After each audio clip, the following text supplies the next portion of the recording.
ఎన్నికలు దగ్గర పడుతున్న నేపథ్యంలో కావలి నియోజకవర్గంలో టీడీపీ రోజురోజుకు బలహీనపడుతుంది. ముఖ్యంగా కావలి రూరల్ మండలంలో టీడీపీని వీడేవారి సంఖ్య పెరుగుతోంది. మన్నంగిదిన్నె పంచాయతీ కొండాయగారిపాలెం గ్రామానికి చెందిన టీడీపీ కార్యకర్తలు వైఎస్సార్ కాంగ్రెస్ పార్టీలో చేరారు. సర్పంచ్ చలంచర్ల ప్రభాకర్ రెడ్డి ఆధ్వర్యంలో తెలుగుదేశం పార్టీకి చెందిన ఉప్పల కిరణ్, మన్నం వెంకటకృష్ణ, వినోద్, వెంకట్రావు, మాల్యాద్రి, ఉప్పాల రమేష్, తిరుపతి, భార్గవ్, గణేష్, మోర్ల శివ, కృష్ణ, నాసిన, ప్రకాష్, రమేష్, రమణయ్య, నాసిన రాములు పలువురు కార్యకర్తలు బుధవారం టీడీపీకి గుడ్ బై చెప్పి కావలి శాసనసభ్యులు రామిరెడ్డి ప్రతాప్ కుమార్ రెడ్డి సతీమణి ఆదిలక్ష్మిగారి సమక్షంలో వైఎస్సార్ కాంగ్రెస్ పార్టీ తీర్థం పుచ్చుకున్నారు.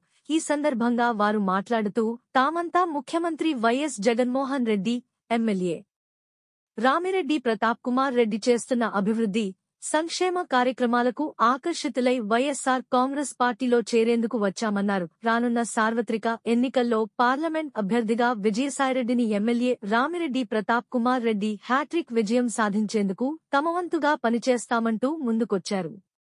ఈ కార్యక్రమంలో Srisailam board member Kethireddy Jagadishwar Reddy, AMC మాజీ డైరెక్టర్ కాటా శ్రీనివాసులు రెడ్డి, చలంచర్ల వినయ్ రెడ్డి, యానాది రెడ్డి, గోవిందరెడ్డి, మాజీ జడ్పీటీసీ కందుల శ్రీనివాసులు, జేసీఎస్ కన్వీనర్ నాగన్నగారి శ్రీనివాసులు, అమరా వేదగిరి సుబ్బరాయుడు గుప్త తదితరులు పాల్గొన్నారు. కొండాయగారిపాలెం నుంచి ఎప్పుడు మాకు మైనస్గానే ఉండేది, టీడీపీకి అనుకూలంగా ఉండేవాళ్ళు. ఈసారి దాదాపు 50-60 మంది 100 మందికి లోపు కొండాయగారిపాలెం నుంచి వైసీపీలో వచ్చి చేరటం జరిగింది. ఈ పార్టీ పనులకు కానీ, ఈ జగన్మోహన్ రెడ్డి ఇచ్చే సంక్షేమ పథకాల గురించి కానీ వీటన్నిటికీ మార్పు వచ్చి వాళ్ళు వచ్చి చేరారు.